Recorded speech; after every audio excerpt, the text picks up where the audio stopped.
Hey, what's going on, everybody? Andrew here, back for our build review show. It is Friday, January 31st of 2025, and on this show, I bring users builds up live on stream, giving them personalized feedback and advice about things I think that they can do differently in their builds to help improve their post-contest sim ROIs and ultimately help them to build and submit stronger lineups into their contests. So we do this show Mondays and Fridays at 5 p.m. Eastern. If you ever want to get signed up for a show, all you need to do is send us your fantasy site username. Let us know what sport, slate, and site you want reviewed. You can do that one of two ways. You can either email us, support@sabersim.com, or you can post it in the office hours channel, and I will get you added to the list for the next show. So with that said, we do have 6 people signed up today. Going to be a busy day, and we're not going to waste any time. We're going to jump right in. So first person up is going to be Jim. And we are going to be reviewing what is this, Monday? The 27th. So we're going to be reviewing 127. That was indeed Monday. This NBA slate. So I have Jim's contest page pulled up here. Contest selection looks good, right? Throwing a couple shots in some of the big ones. Playing low stakes otherwise, right? Starting from the ground up. This all looks good. Happy with this. Biggest thing I see here, right? Before we even do any review, before we do anything, I do not see a late swap build. I see lineups built 8 minutes prior to lock. I think that's great, right? That's awesome. But this is a, massive 1, 2, 3, 4, 5, 6, 7, 8, 9, 10 game slate, something like that, right? And it doesn't look like Jim late swapped at all. So let me just, be super clear here. If you are not late swapping your NBA lineups, you are sacrificing a ton of ROI. You like, I don't even have to look here, and I would be willing to wager that the lineups are probably going to come in negative ROI, and it's not because you did anything wrong pre-slate.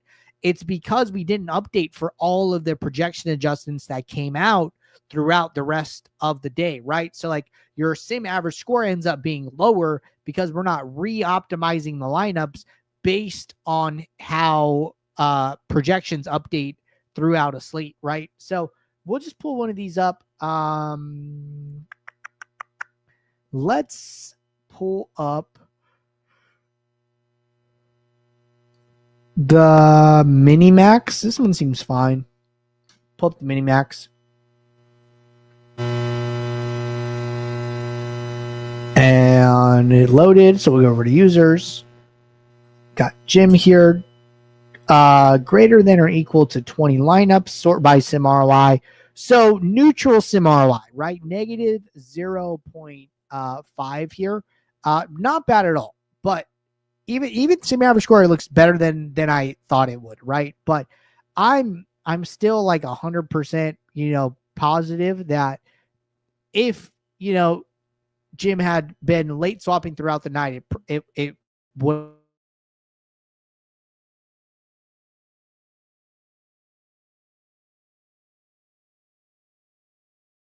looks like we had 2 games at lock, followed by like 5 games, followed by 2 games, followed by 1 game. So there were, 1, 2, like 3 late swap windows here.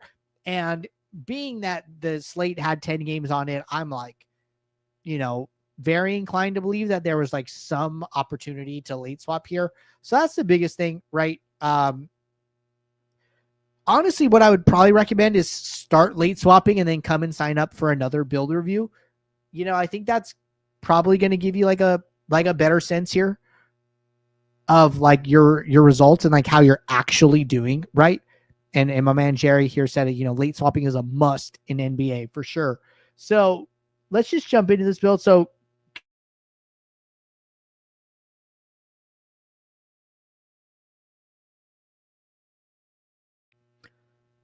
it seems like the process here, lean, right, able to get done in a short amount of time. Upping minimum salary, I think that's good. One rule, every team no more than 3 players. I think that's fine. Using Saber score. Let's see. Not seeing any uniques here, which that's okay. If they don't prefer to use it, if they're happy with their leverages and stuff like that. Looks like 2 minimum required changes to projections. And other than that, pretty hands off, right? So following a lot of our advice here about, staying lean and trusting the Sims, you got to continue to trust the Sims after lock with the updates, right? So if you need some help late swapping, go to the top right corner, go to help, and then go to this Saber Sim tutorials, and then check out this video, how to late swap, right? So walk you through using our late swap functionality. So start there, and then we can always circle back, but I think that's going to be the most important thing. And that alone can drastically improve your ROIs and your results. All right, good stuff there. The next person up is going to be Kurt, and we're going to be reviewing NBA as well. We're going to be reviewing, though, not Monday slate, but instead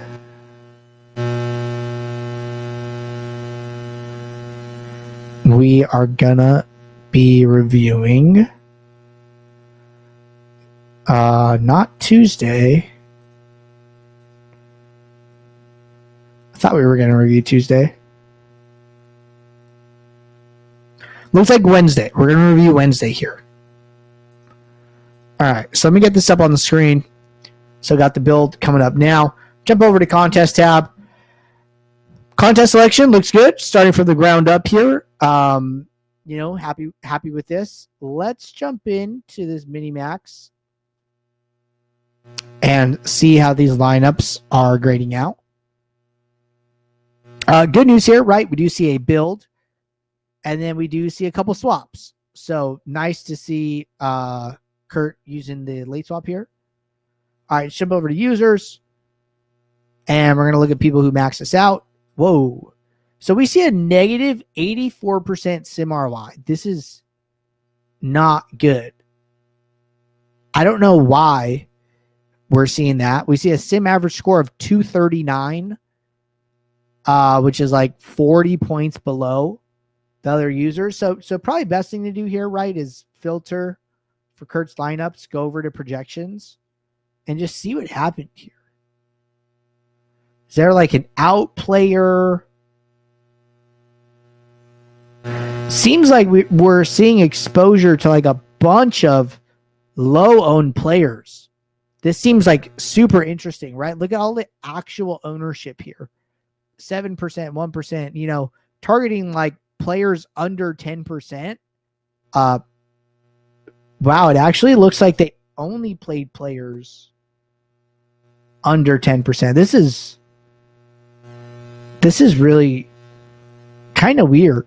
We actually see only Dallas, Clippers, Pelicans, and Spurs.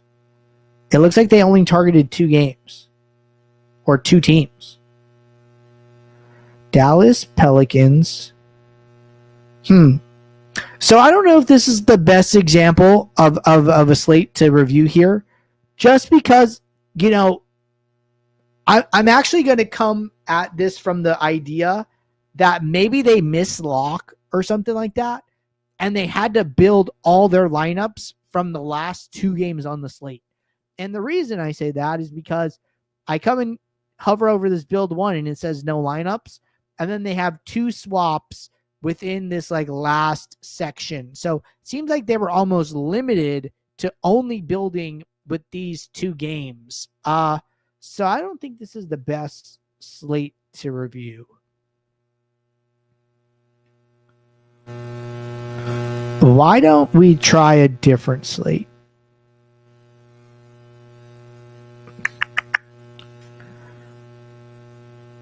Okay, so this is what we're going to do. We're going to move. We're going to do Kurt still, but we're going to go. It looks like Kurt had some entries for the Thursday night slate for NBA. So yesterday, the night slate, this 2-gamer, looks like I see some entries here. So we're going to start over here and we're going to go with these. So I'm worried something went wrong here too, because I see 0 winnings across the board. Oh, I hope we didn't run into like a similar situation. All right. I'm going to click on the 150 max. And I'm going to go to users. It looks like Kurt ran a train here. 149 lineups. So he entered one lineup 150 times. So seems like Kurt is having a little bit of trouble maybe using SaberSim. So I don't even know if a build review is like the best option here. Let's try this night slate. I saw this one too. Or maybe they're entering the lineup some other way and I'm not seeing it. But we don't have any like good lineups to build here or review. So maybe we're gonna punt this one to Monday here. Kurt, feel free to reach back out, or maybe I'll just reach out to you. So I'm gonna reach out to Kurt, see if everything's okay. We can even take this as a step back and go about like some more like process related NBA stuff here, and then come back to a build review once we have all the steps of using SaberSim down, and then we can get into iterating over a successful process from there. So I think that's that. We are going to move on here, and let me just make a note to got another gym up here. So different gym. And we are going to review NBA lineups from Wednesday. All right. Let's up over to Wednesday. 98 NBA main slate this day.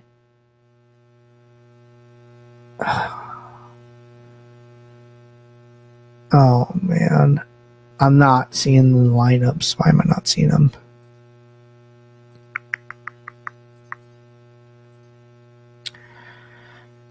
Okay, so I don't see the lineups from Wednesday, but I do see lineups from Thursday. So why don't we go with the lineups from Thursday instead? So we're changing this one from Wednesday to Thursday here, but we do have lineups for this 5-game NBA main yesterday. So we'll go to the contest tab.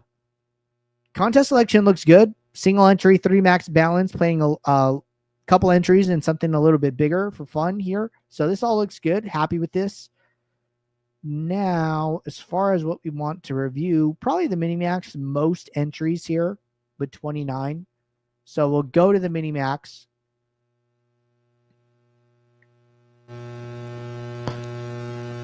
And results have loaded. Let's go over to users. So we're going to switch this to greater than or equal to 29. Sort by sim ROI. All right, so this is really good, right? Jim here, positive 35% sim ROI. I would actually, looking at this, say if like, hey, if you're in the 30 plus sim ROI range, you're actually doing really good. So we do have a couple outliers here with like some 59%, 54% sim ROIs, but all in all, Jim is 1, 2, 3, 4, 5, 6, 7, 8, 9, 10, 11, 12, 13th on this list, right? So in the top 15 sim ROIers here. So this is very, very good, right? Very hopeful. Like this is exactly what you want to see. So up here at the top, 1 average dupe. I don't know if there's anything they could have done about that. Sim average score is a little on the low side, but it seems like it's not having too big of an impact on their lineup. So they're probably just closer to like the bottom end. We always talk about like a range for sim average score. Here, I would say it's like 271 to like 277. If you're within that range, you're good. If you're, in like the 260s, you're probably a little bit too low here, sacrificing a little bit too much projection. So just be careful with that one. That's one you probably want to keep your eye on. But all in all, doesn't seem to be having too big of an impact on your lineups. Lineups built 20 minutes prior to lock. All always be careful with this. You know what I mean? If you build 20 minutes prior to lock and no updates come out, great. If starting lineups change, if lineups aren't released, you want to make sure to confirm them. So just, always be careful. If your process is, takes you longer than 5 to 10 minutes, you might want to try to, shrink it down a little bit and do something to make it go a little bit faster. So just keep that in mind. They did late swap, so that's great, right? There was like a nice 2-hour window here in between, the last 3 games of the slate starting. So I actually think this is a, very good time to late swap. Interesting that their late swap looks like it was only before the last game of the night. I don't know if there was updates here to projections and things like that. But just be aware of those things. Like I know John Morant was out last night, right? I'm pretty sure we got that update in pre-slate, but did starters come out as expected? Did player minutes change, right? In these like kind of more uncertain situations, you always want to be aware of those things, right? So, Nickeil Alexander-Walker started for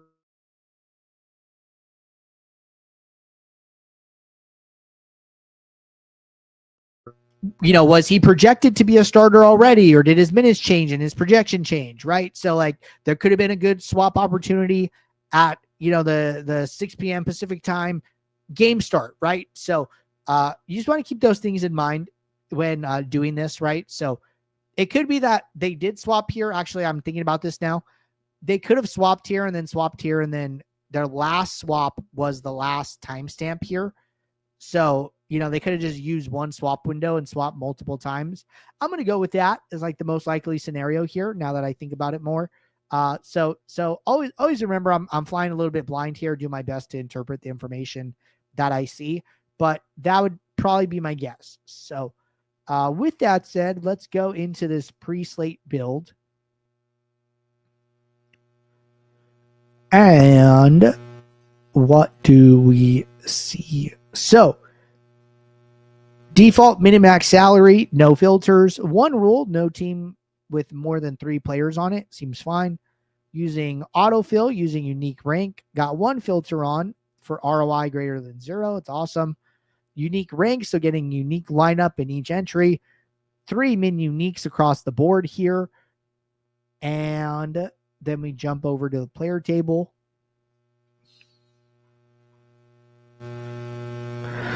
Two minor adjustments to projections, not doing a ton there.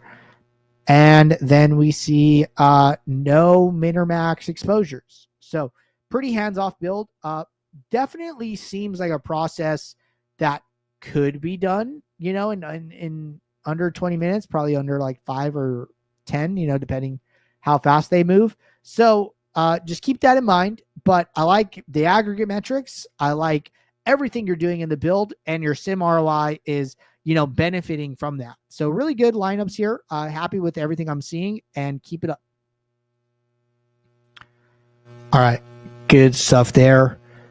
Next up is gonna be Isaiah, and we're gonna be reviewing lineups from Wednesday's NBA main slate here. So why don't we go back to Wednesday, because we were on Thursday, and why don't we pull up these lineups?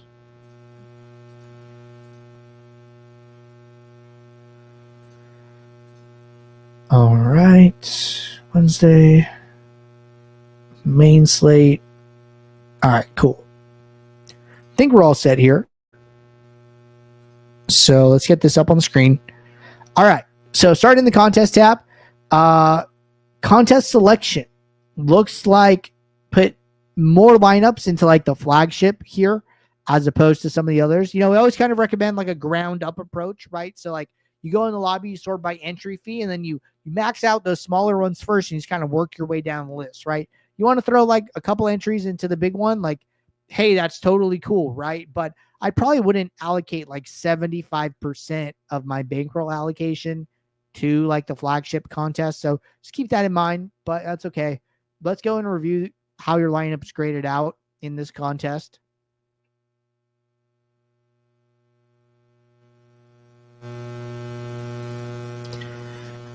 And jump over to users. So going to go greater than or equal to 12 and sort by sim ROI. So this is really good, right? Maybe not what you want to hear, but 118% sim ROI is awesome, right? That means that your lineups are grading out really well over the long term here.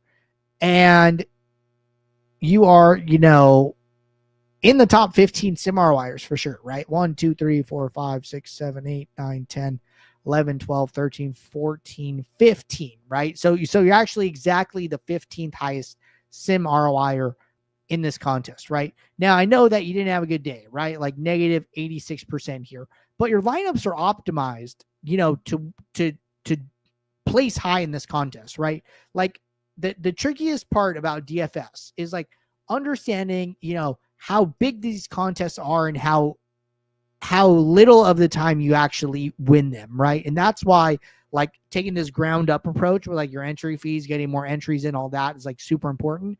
Because like you take this contest, right?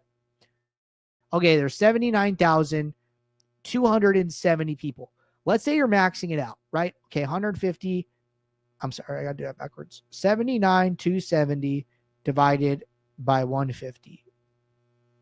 So if you maxed the contest out, okay, is that right? Yeah, that's right. Then you would, on average, if you were an average player, win the contest 1 out of 528 times. And I'm like very sure that's right. So, your raw chances of winning if you max it out are 1 in 528. And then now let's imagine you're twice as good as everybody else, right? Okay, well, instead of, needing 528 tries, you're twice as good as everyone. So you're going to win 1 out of 264 times.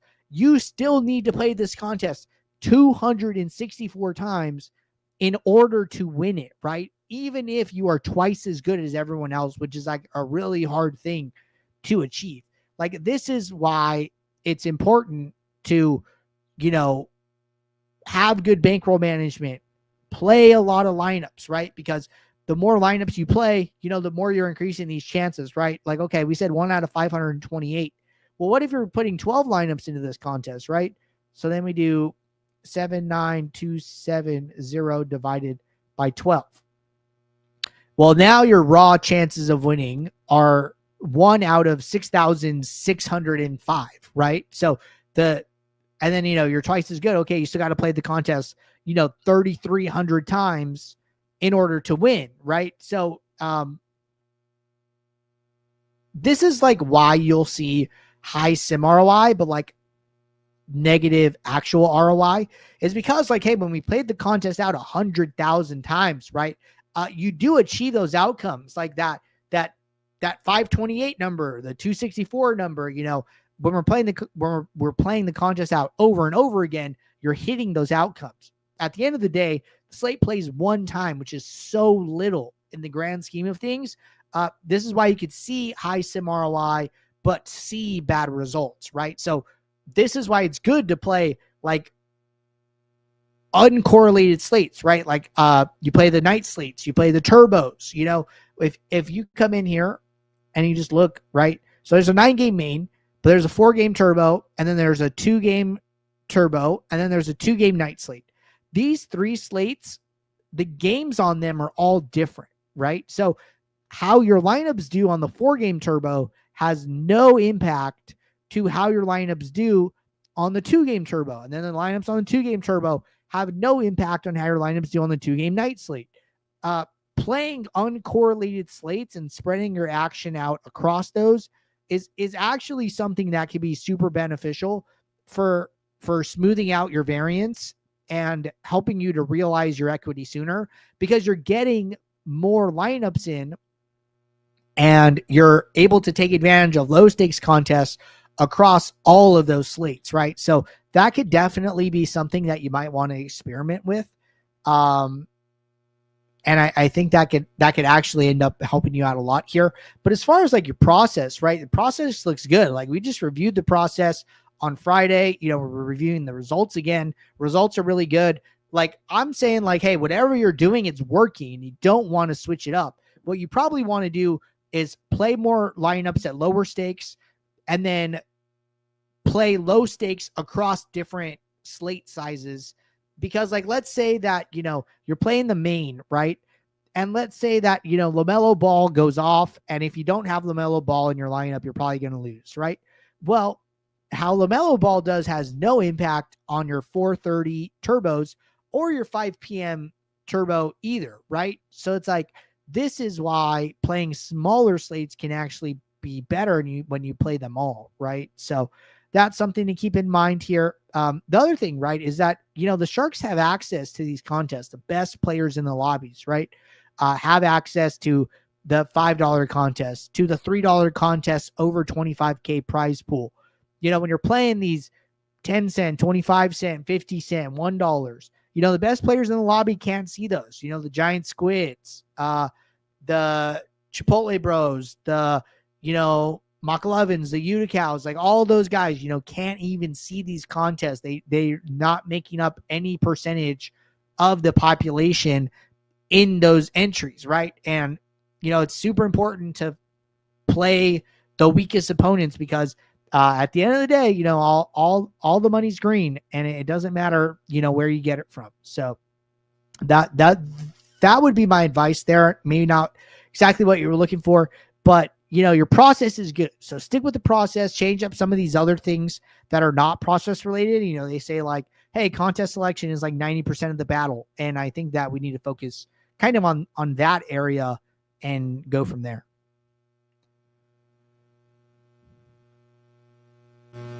Jerry said, just notice I'm first in sim ROI here. Didn't work out, but on the right track, I presume. Definitely. Congrats on having the high sim ROI. That's great. All right. Good stuff there.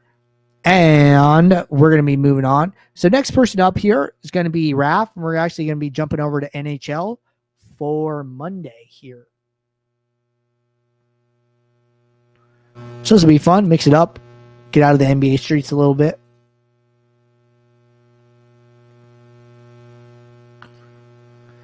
All right. Give me a second.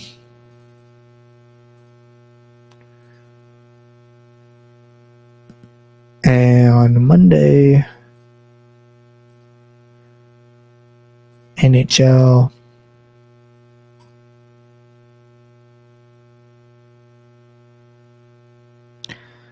Saberson moving a little slow for me. All right, but I think we're back. All right, so on this Monday NHL slate, something good to see here, right? Raph is somebody probably taking an approach kind of like we talked about, right? Playing all the different slates. There's not as many for NHL, but hey, they're playing the showdown. Hey, they're playing the late, right? They get some, relief here, right? Like, hey, if they were wrong about these early games, well, they can still play the 2-game night and, they're starting fresh, right? So like to see this, even the showdown here, right? So good stuff there. Let's go over the contest tab. And what do we see? So we see good contest selection, ground up approach, right? 10 cent, 25, $1, $3, $5, $4, $5, right? They're ending up putting some lineups into the, the poke check here, but not the max, right? They're like, hey, I'm trying to be bankroll conscious. I want to be right around this number. So then they stop, right? So that's great. Why don't we go review those lineups? Because it matches the highest entries. And that's obviously like the biggest contest they played. Go over to users. All right. So greater than or equal to 20. Sort by sim ROI. So this is great, right? So not only did they have the third highest sim ROI, but they actually had a good actual ROI too, right? So 122% actual ROI, 50% sim ROI. They were able to realize some of that equity here. And they, all in all, had like a pretty good day. So what do we see here? We see decent salary, 49.6, no dupes. See a 90 sim average score, which is right in line with a lot of the other users. I see like 88 to 90 94. I see a couple 94. See an outlier with 97, but like 88 to 94, and they're right in that range, right? So all in all, this is very, very good stuff. Exactly what you want to see here. We do even see some late swaps, right? So getting some swap builds in before these late windows. So they're like, hey, all these games locked within 30 minutes. Maybe there were some line changes. Maybe there were some projection adjustments. They got a late swap in for the 6:30 window, got a late swap in for the 7:30 window, and taking full advantage of those, doing different builds, right? Like, hey, maybe this is where you get some of your edge, is doing different builds and being specific with which lineups go into which contests, right? We see that here, like 4 different builds, and it looks like they got swapped all together. But typically what I've seen from RAF in the past is like, hey, my specific 20 maxes go in this build, my specific single entries go in that build, my other single entries go in this other build, right? And kind of splitting it up, divvying it up. But if you're, third highest sim ROIer in, one of the bigger contests on the slate, and, you're grading out well, and I really wouldn't try and change anything. I would stick with what process you've created and continue to try to do it from there. So Raf, good stuff, man. Keep it up. And glad you're able to realize some of that equity. All right, we got one more up here, and this one is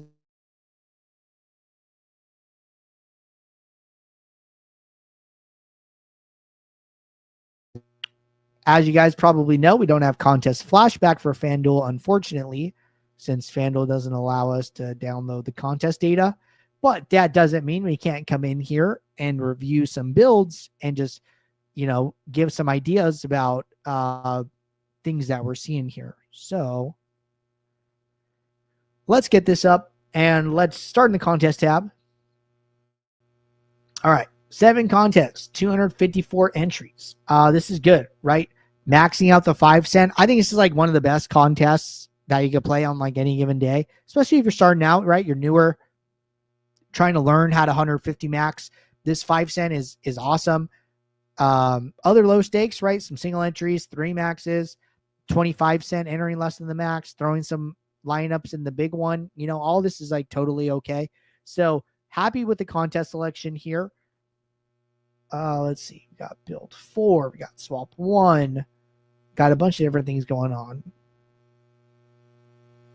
Okay, so looks like their final build was 10 minutes prior to lock. That's a good time to be building your lineups. And then they did a swap before the last games of the night. And then it looks like they maybe did like some back testing. So my guess is that builds 3, 4, and 5 were all at a later date. And really build 2 and swap 1 were the ones that were used here. So why don't we go look at build 2? I meant build 2 swap 1. I hope I said that right. I don't think I did though. All right, so what do we see in build 2? So default minimax, no filters or rules. Looks like we see direct fill. See 3 filters, ROI standard deviation, NBA ownership, and then ROI greater than 0. So I'm wondering how big of an impact these have.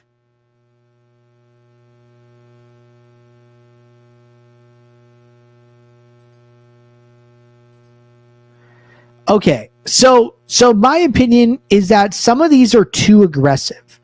So like this NBA standard deviation one, when you turn it on, it trashes like over 40% of your pool of lineups.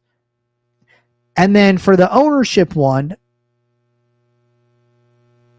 this one trashes like 60% of your lineups. So my opinion is that these 2 filters, at least the values they're set to, are a little too aggressive. When I recommend using filters like this, I recommend trashing closer to about 10% of the lineups here.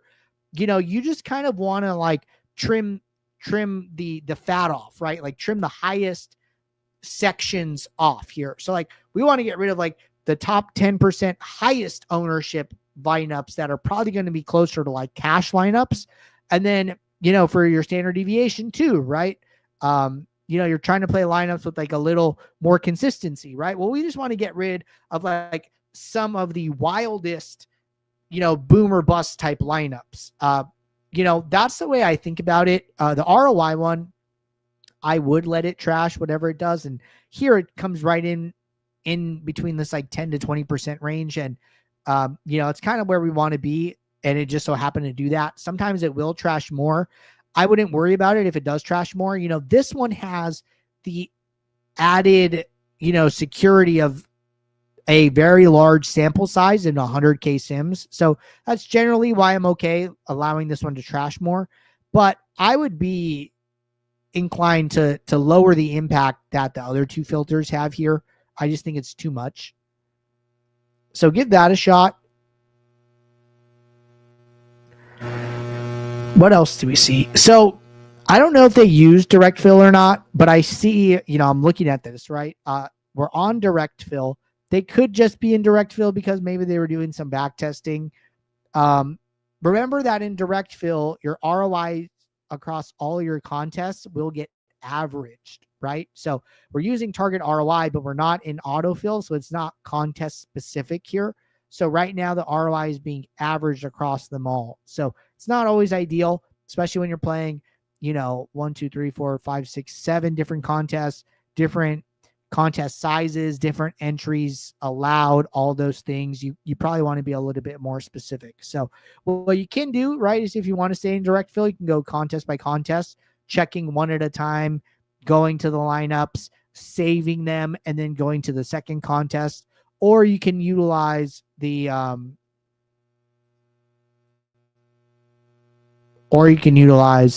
autofill technology. So one of those two options should be fine. But either way, I would try not to average the ROIs. And then over on the player table, no min or max exposures. What is the SS projection here? Let's see, let's reset this. Some minor adjustments to projections on only a couple guys, so not a big deal there. So pretty hands off. It looks like in the projection table. I think the filters are like the biggest thing I would change. I think your contest selection is good. So give this a try. Try and make some of those updates there. Contest specific ROI, whether you do it in direct or auto, and then lower the impact of your filters. I think those are two big things that you can do here to help improve your lineups. So give those a shot and let me know how they go. All right. That was 6 builder reviews today. I got to reach out to Kurt. It was the only one that we had to probably circle back on Monday. But appreciate everybody tuning in. I'll be back tomorrow, 12:30 p.m. Eastern, for our next office hours. So until then, everybody, take care. Good luck. Thanks. Bye.